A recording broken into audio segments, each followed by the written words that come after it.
talk-ի անունը LLM Future is Multimodal։ Ես Էրիկ Դավթյանն եմ, ես աշխատում եմ Node Diamond ընկերությունում։ Ես վերջերս եմ սկսել այնտեղ աշխատել։ Իրանք San Francisco-based AI lab են ու մենք անում ենք cutting edge AI research։ Ես back-end եմ անում, ես cutting edge AI research եմ անում, բայց դրա մասին եմ խոսելու այսօր։ Մի բան, որ այսօր ինձ շատ դուր եկավ, դա էր, որ սաղ թոքերը տարբեր թեմաների մասին էին, մարդիկ կային security մասին էին խոսում, մարդիկ կային embedding-ների, incident response-ի, system design-ի, high performance computing-ի, ու ոնց որ այդ թեմայով շարունակելով ես խոսելու եմ cutting edge LLM research-ների մասին։ Ուրեմն ինչի մասին է կամ ինչի եմ ասում LLM future is multimodal։ Ու չեմ ասում multimodal, դա լավ բան է, դա այնա որ մոդելը կարող է համ տեքստ հասկանա, համ նկար հասկանա, համ ձայն հասկանա միանգամից, բայց այս չի, այս multimodal, այսինքն մի քանի մոդելանոց կամ հազարավոր մոդելանոց։ Ուրեմն մի քանի տարի առաջ ոնց որ մարդիկ մտածում էին, որ հեսա կլինի մի հատ ոնց որ one model to rule them all, հա, ինչ որ տենց race կար, որ կամպանիաները, չգիտեմ, Anthropic-ը, Google-ը, OpenAI-ը փորձում էին սարքել AGI, մեզ խափում ասում էին, որ GPT-4-ն է AGI ելնելու, հետո խափում ասում էին GPT-5-ն է AGI ելնելու, հիմա երևի ասում են GPT-9-ն է AGI ելնելու, հələ որ ոնց որ չի լինում տենց բան ու երևի չի լինելու, ու մոդելները ավելի շատ ոնց որ ապակենտրոնացվում են այն առումով, որ շատ կամպանիաներ, շատ մոդելներ են սարքում։ Մենք հարյուրավոր մոդելներ ենք տենում նոր Hugging Face-ում ու հազարավոր, եթե ոչ 10,000-ավոր մոդելներ, large language մոդելներ ու իրանցից ծնվող distillation-ներ կամ fine-tune-ներ են հայտնվում ոնց որ over time ու այս մոդելներից ահագին մասը useful են, որը էլի ոնց որ վատ է, հեսա կբացատրեմ խի։ Վատ է նրա համար, որտեղ մենք չենք կարա բոլոր մոդելները օգտագործենք կամ իմանանք որ մոդելն է օպտիմալ բոլոր հնարավոր խնդիրների համար։ Այդ առումով վատ։ Ու քանի որ մենք նաև ունենում ենք super cheap ու self-hostable մոդելներ էլ, օրինակ DeepSeek-ը, օրինակ Llama-ն, իրանք էլ իրանց unique advantage-ներն են ոնց որ տալիս էլի մեզ։ Այսինքն դժվար է ընտրել մի մոդել ու այդ մոդելով անցնել առաջ ու ասել ես աշկես փակում եմ, ոչ որ նոր մոդելներ ելնում են, պրոբլեմ չկա, ես էս եմ անելու ու վերջ։ Հա, հեսա DeepSeek-ն էլ ցույց տվեց, որ այդ փոքր մոդելները կարան լավը լինեն ու many players շատ խաղացողներ կան այս space-ում ու տոկենները, ոնց որ այս LLM-ների տոկենները դառնում են commodity, հումք, հա, ոնց որ արդեն նույն բանն է բոլորին, նես չի որ մեկինը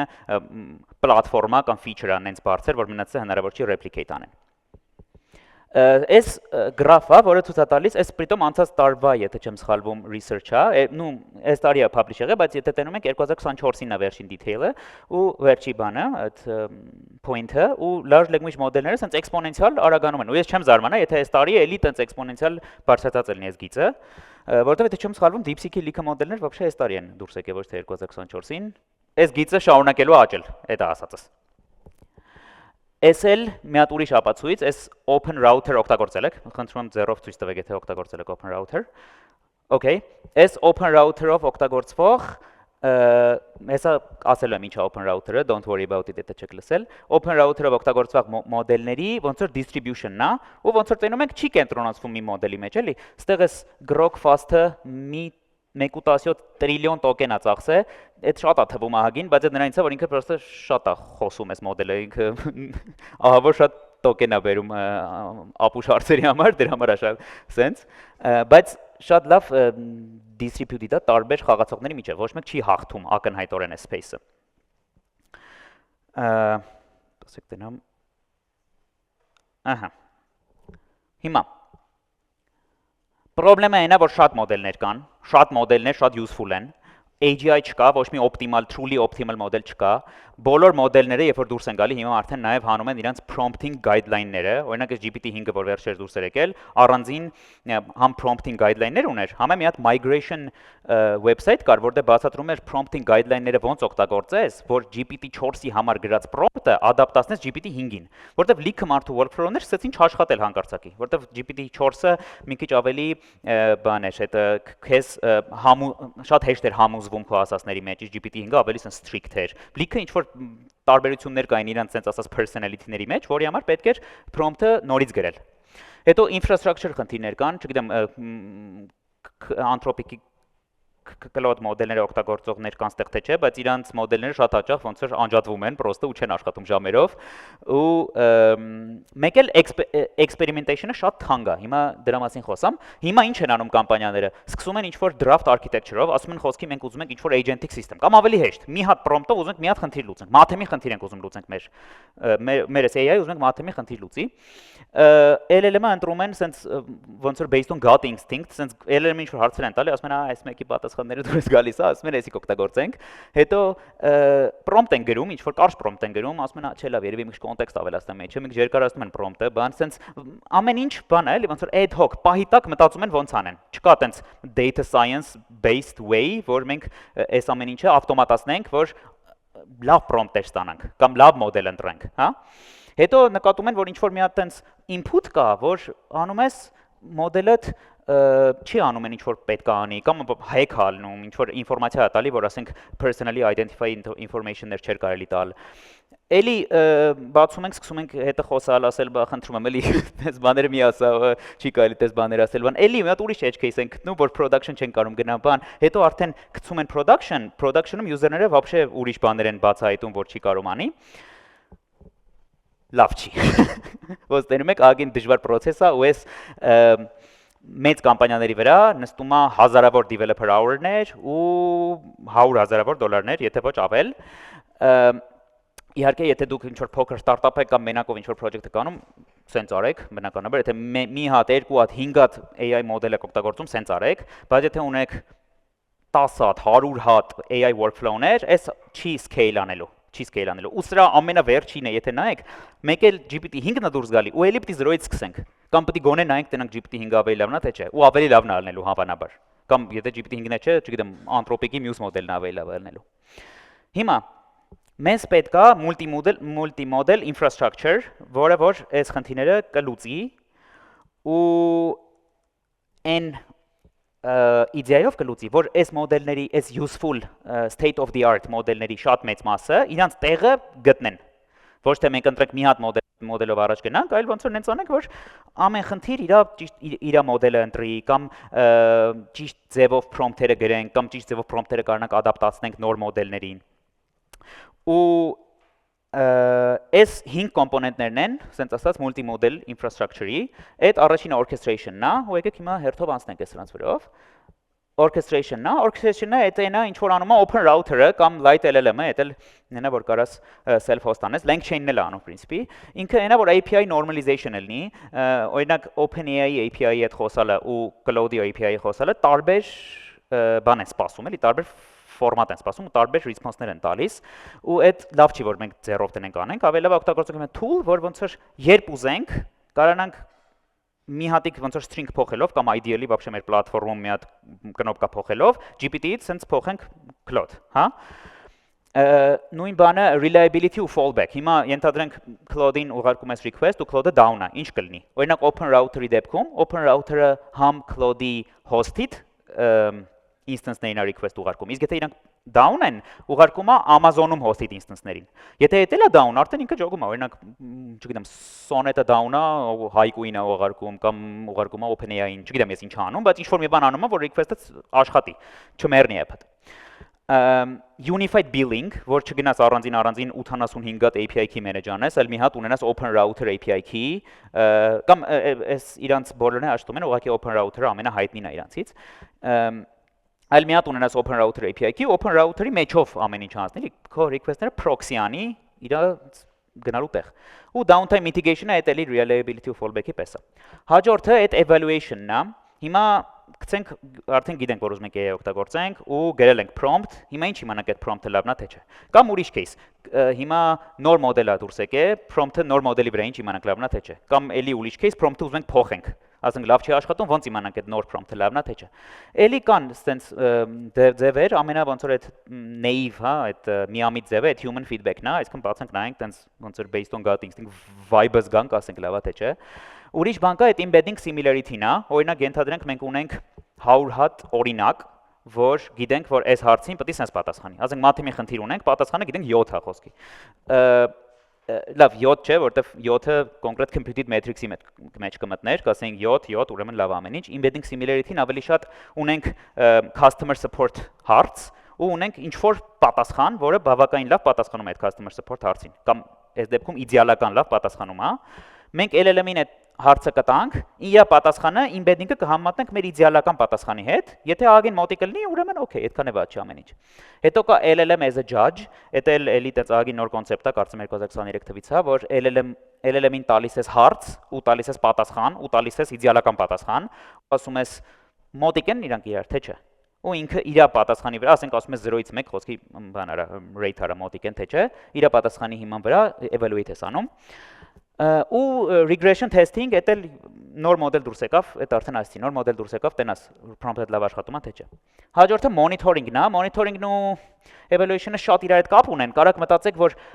evaluation-ը deployment-ից առաջ է, monitoring-ը deployment-ից հետո է։ Monitoring-ի մեջ մտնում է latency, cost tracking, տենաս ինչքան ես օգտագործում, ինչ ես օգտագործում, anomaly detection, որ եթե հանկարծ նոր մոդել ես դրել, ամեն ինչ չպայթի, explicit կամ implicit user feedback, օրինակ դա կլինի այդ OpenAI-ին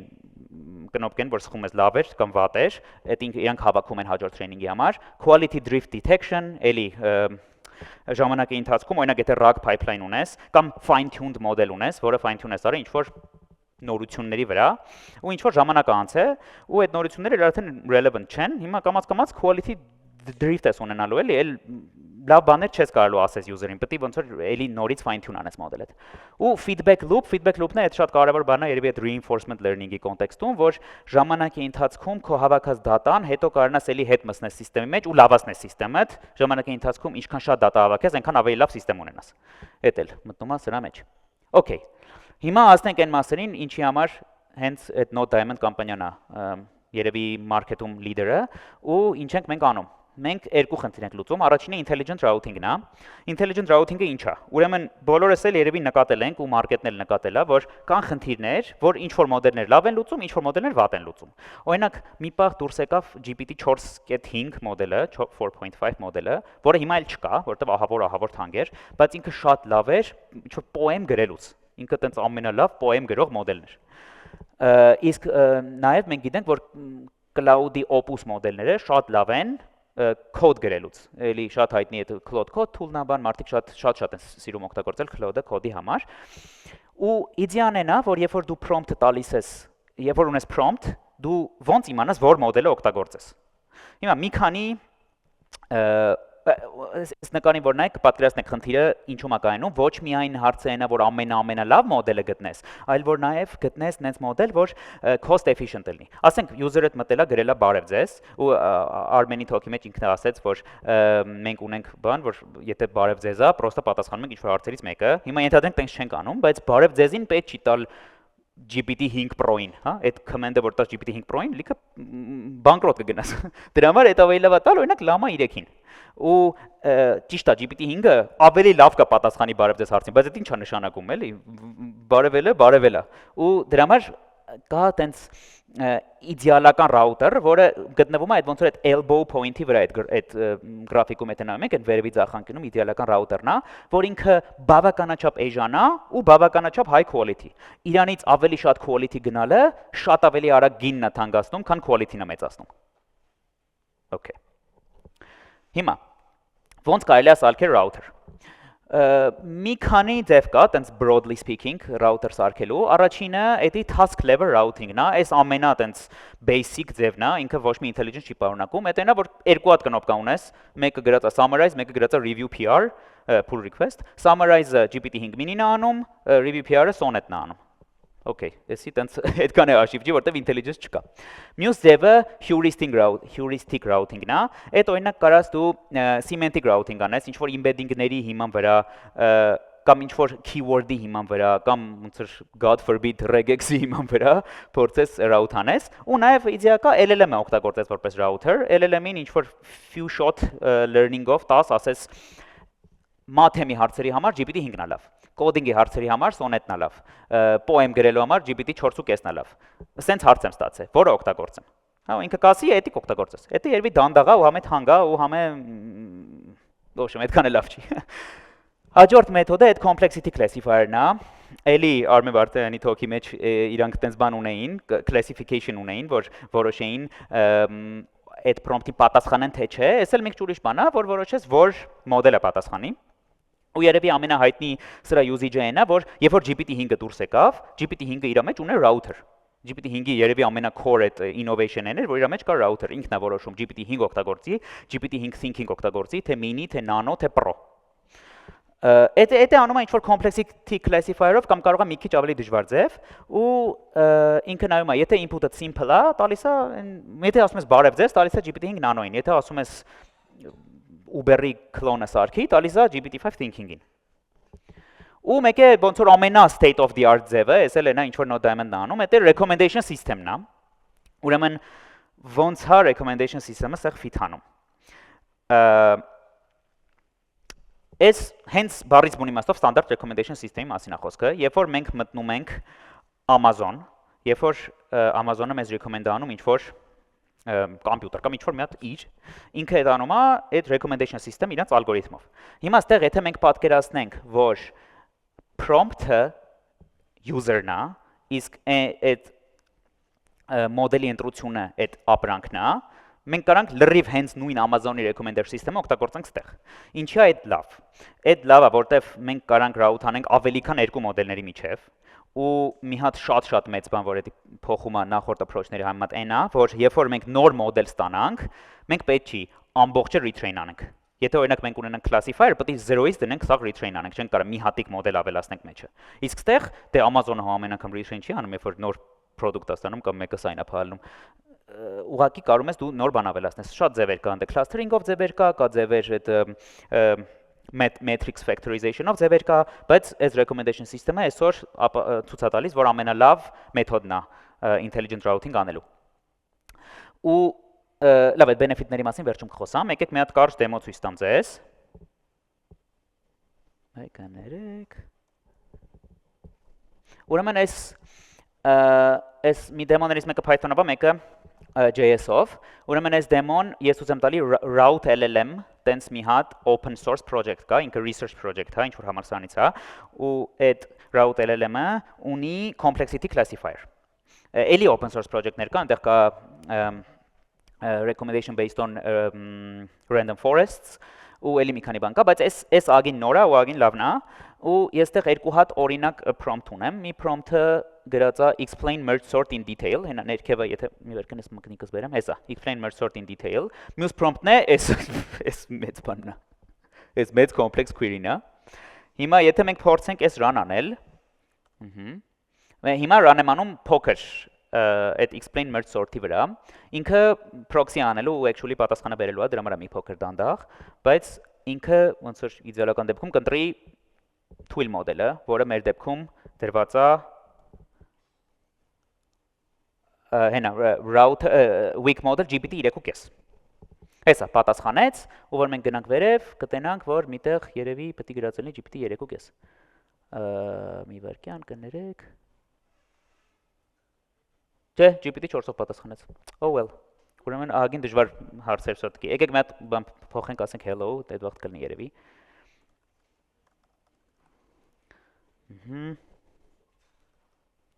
Ահա, ելեն մեծ օրինակի վրա չեմ run անի, որ merge sort-ը GPT 4-ով բացատրեց, այս մեծ օրինակը հաստատ։ Հեսա GPT 3.5 turbo, տեսակ։ Ինքը որոշեց, որին որով պատասխանի։ Նու սրա վատը այն է, նորից եմ ասում, որ ընդհանրապես երկու մոդելի միջև է route անում, ու հիմա եկեք ցույց տամ նաև այս JS-ով example-ը, որ օգտագործում է հենց Node Diamond-ի API-ը, ինքը ընդհանրապես API call է կանում, ինքը SDK-ը ունի, բայց այդտեղ կոնկրետ SDK-ն չեմ օգտագործել, ընդհանրապես մի հատ fetch post request ենք ուղարկում այդ API key-ով, ու այսքան մոդելների մեջից եմ ես զում ընտրություն կատարեմ, GPT 4-ով, 5, 5 mini, 4-ով mini, 5 nano ու sonnet։ Հիմա այստեղ 3 օրինակ ունեմ։ Առաջինը write selection sort in C#, երկրորդը write a birthday card for my mom, ու երրորդը write a React Native app that clones Uber։ Okay։ Այս ես արդեն run արել եմ, չնայած էլի կարեմ run անեմ։ Հուսանք չենք հաշի մեզ։ Ահա։ Ուրեմն առաջինը write a birthday card for my mom-ը օգտագործեց GPT 5 nano, շատ լավ է, շատ էժան է։ Write a selection sort in C# օգտագործեց GPT 5 nano էլի, իսկ write a React Native app-ը օգտագործեց GPT 5։ Իմ նախորդ օրին բանի մեջ run արածի մեջ Եթե չեմ սխալվում, մի անգամ right selection short-ը օգտագործել էր sonnet։ Պաստորեն միշտ չի որ դետերմինիստիկ է, the more you know։ Այստենց դեմո ու հիմա անցնեմ մյուս մասին թոքի, որի վրա խոսալու եմ prompt adaptation-ի մասին։ Հաջորդ խնդրեմը այս մուլտիմոդել աշխարհում այնա որ մի հատ է բան ասեմ բանի մասին նոր, ռաութերների մասին նոր։ Ուրեմն այս router-ը, որ ես օգտագործեցի, այդ կոչվում է ոնց որ out of the box router։ Այդ նաև կա open router-ի մեջ դրած, ընդ կոչվում է auto router, ինքնավորոշում ինչ մոդել օգտագործի, ինքը լավ է այն դեպքերում, եթե շատ general use case ունեք, օրինակ chat եք սարքում, այդ ժամանակ շատ լավ է։ Բայց եթե կոնկրետ use case ունեք, ինչ որ coding agent հա, կամ ինչ որ math-ի խնդիր solver-ը, կամ support, customer support հա, ավելի լավ է, որ based on ձեր ինչ որ data-ի նոր custom router train անել, որը էլի Node Diamond API-ով շատ հեշտ կարելի անել ու ինքը շատ ավելի լավ կաշխատի ձեր task-ի համար, քան թե այս out of the box general router-ը։ Այդ routing-ը։ Հիմա prompt adaptation։ Ուրեմն prompt-ը ընդհանուր առմամբ ինչ որ բան է, որը որ կպցվում է ոնց որ input-ին ու ստացվում է output։ Տենց եմ define անում prompt-ը այս դեպքում, ոչ թե ամբողջ prompt-ը։ Օրինակ, կարանք մենք ասենք դու math-եմի solver ես ու ես քեզ տալու եմ ինչ-որ math-եմի խնդիր, այդ math-եմի խնդիրի մեջ ելնելու են, չգիտեմ, ամբողջ թվեր, հա, ինչ-որ sense մի հատ բան, ու վերջում տալիս ենք math-եմի խնդիրը, այդ ամբողջ prompt-ից հետո նոր տալիս ենք math-եմի խնդիրը, ու ինքը մեզ փորձում է պատասխան տա։ Հիմա այս prompt adaptation-ը ավելի դաժա poker space-ը, քան intelligent routing-ը, pretty much մենակ այս GEPA մոդելն է, որ open source research-ը ընդամենը 3 ամիս առաջվանից, ու ինքը շատ լավ է աշխատում, ու հիմա ես կբացատրեմ ոնց է աշխատում։ Մի հատ անցնենք ընդհանուր առմամբ այս խնդիրը ոնց է լուծվել անցած, ասենք 4-5 տարիների ընթացքում։ Առաջին ամենա ոնց որ պրիմիտիվ ձևը սրանք լուծելու այդ fine tuning-ն է։ Կամպանիաները բռնել են, օրինակ DeepSeek-ը վերցրել է իր V3 մոդելը ու fine tune արել, ու որ ինքը կարողանա դառնա DeepSeek Math մոդել։ Տվել է math-ի խնդիրներ, չգիտեմ 100,000 հատ, մի միլիոն հատ, շատ մեծ քանակությամբ։ Ու դրա հիման վրա fine tune արել, weight-երը adjust արել նենց, որ այդ մոդելը ավելի լավ է math-եմ լուծելուց, քան ասենք սովորական DeepSeek V3-ը։ Դրա ամենանոր approach-ը կոչվում է GRPO, ու ինքը օգտագործում է reinforcement learning with verifiable results։ Այսինքն math-ի խնդիրները ունեն կոնկրետ պատասխան ունեն պատասխանը ոսկե 7 է կամ չգիտեմ n քառակուսի է։ Ու այդ խնդիրների դեպքում պետք չի human feedback։ Մենք խնդիրը ունենք, լուծումը ունենք, տալիս ենք իրան, ասում ենք, այս քեզ input, այս քեզ output, բան արա, սովորի, հա, ու տենց հասարակ deep learning ենք անում։ Այդ շատ թանկ է, շատ դանդաղ է, ու turns out, որ ավելի վատ մեթոդ է, քան prompt adaptation, քան ուղղակի prompt-ը ավելի լավը սարքելը։ Այսինքն եթե մարդիկ ասում են prompt engineering բան, մի քանի տարի առաջ ես որ դրա մասին մտածում էի, դա ինչ կապ ունի, բան է, էլի AI է, էլի մի ձև հարցրու կպատասխանի, բայց ոնց որ փորձը ցույց է տալի ու հիմա արդեն ստատիստիկան ցույց է տալի, որ չէ, այդ prompt-ը ահավոր մեծ կապ ունի, ավելի մեծ կապ ունի, քան մոդելի fine tune անելը, որտեղ մեկը մոդելը ինչ որ գիտելիք ունի, այս ինտերպրետացիայում եմ ենթադրում եմ որ տենց է, ինչ որ գիտելիք ունի ու ինչքան է fine tune անես, այդ այն սկզբնական գիտելիքից կարա իրելի փոկեիր դու այդ դատան, ինչը որ fine tune ես անում։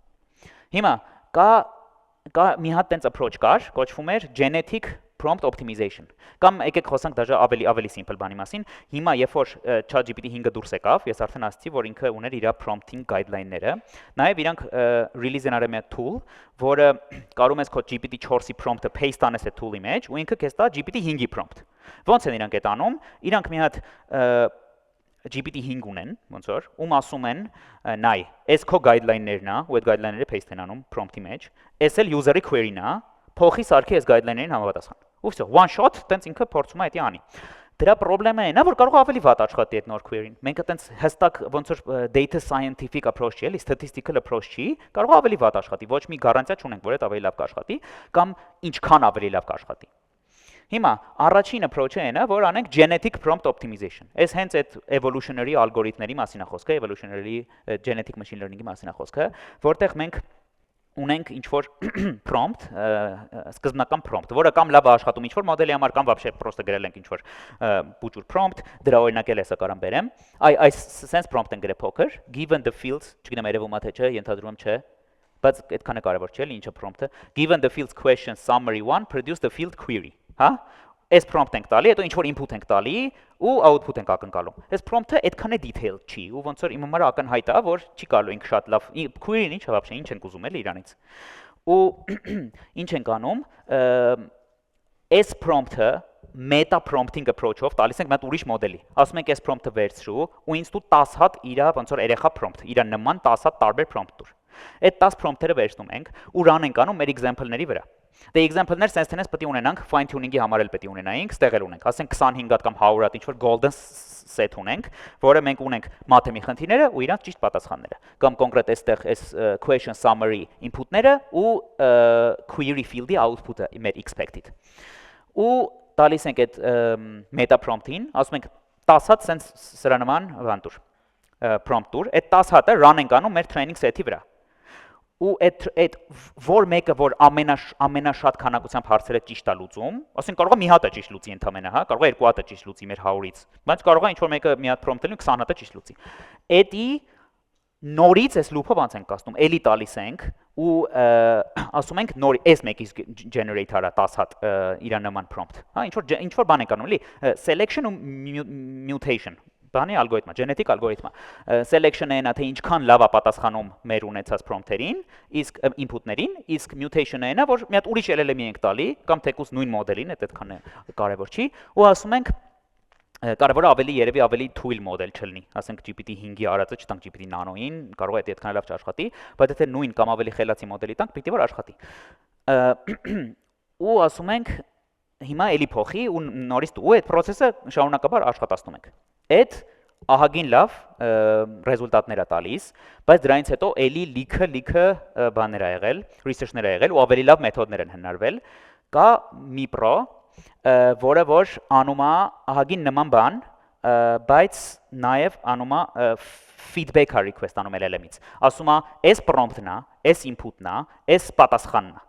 Ինչ է սխալ արել այս LLM-ը։ Այս նոր LLM-ը, այս ոնց որ critic անող LLM-ը ասում է, բա ինքը կեսից այս 2-ին գումարած 2-ը 5 է գրել, այդ լավ չի։ Ու հիմա այդ feedback-ը, prompt-ը, input-ը ու output-ը տալիս ենք մի հատ էլի ուրիշ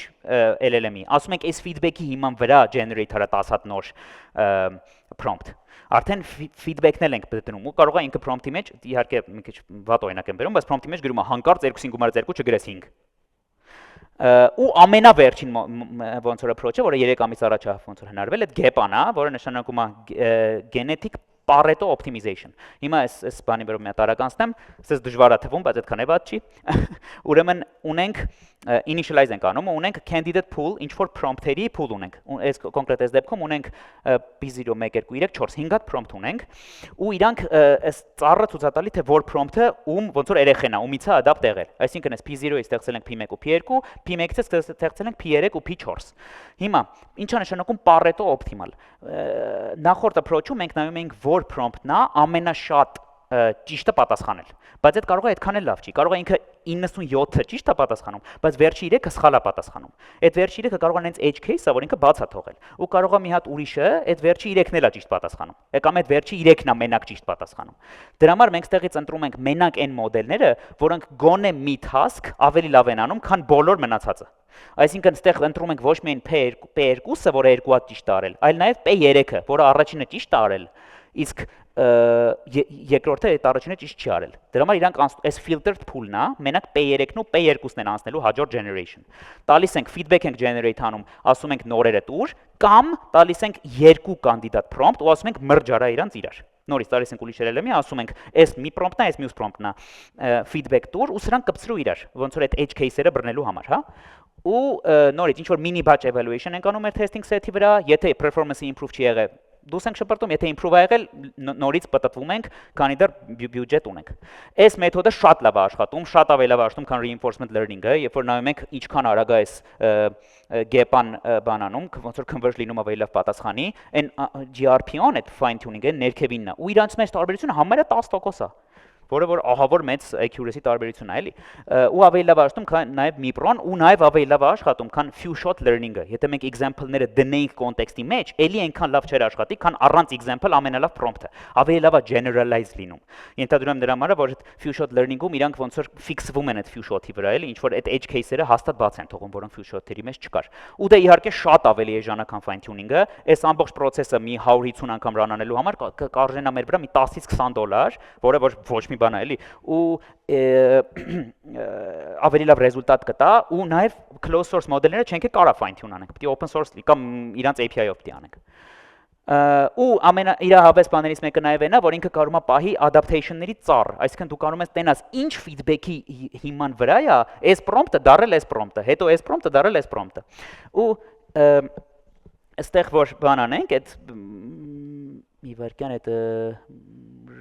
բանի էջը բացեմ։ Հա, բարձրանում։ Այս փուճուր prompt-ը որ տվել էինք, այդ 150 iteration-ից հետո դառել է այս մեծ prompt-ը, որը որ ահավոր ավելի լավ է աշխատում, քան այս սկզբնական prompt-ը obviously։ Ու սրա benefit-ները այն է, որ output accuracy-ն up to 35% կարող ենք improve անենք։ Այս իրականում No Diamond-ի ստատիստիկան է, մի քիչ ավելի լավն է, քան Gap-ն, մեր research-ը մի քիչ ավելի state of the art է։ Inference cost-ը մինչև 80% կարող ենք իջացնենք, training cost-ը հարյուրավոր անգամներ ենք կարող իջացնենք, fine tune պետք չի, հազարավոր dev hour-ներ ենք save անում, guards against vendor lock-ին, որտեղ կարաս prompt-ը adapt անես նորի համար, կամ կարաս այն intelligent routing-ով պրոստը հանես մի հատ մոդելը, ու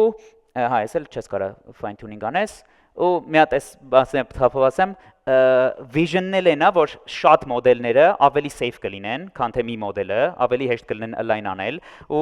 մարդիկ ոնց որ ամենախելոքներն ոչ թե մի հատ մարդը իր մի հատ ուղեղով, այլ երբ որ network-ի մեջ են, ու նաև security-ի մեջ են, մենք ոչ թե մի հատ մարդ ունենք ինչ որ security փորձում դզել, այլ իրանց մեջ ինֆորմացիայի exchange-ը, ու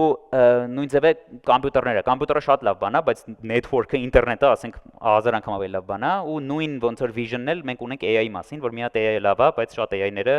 իրանց միջև network սարքելը շատ ավելի լավ է։ Մերսի, ստես, շնորհակալություն։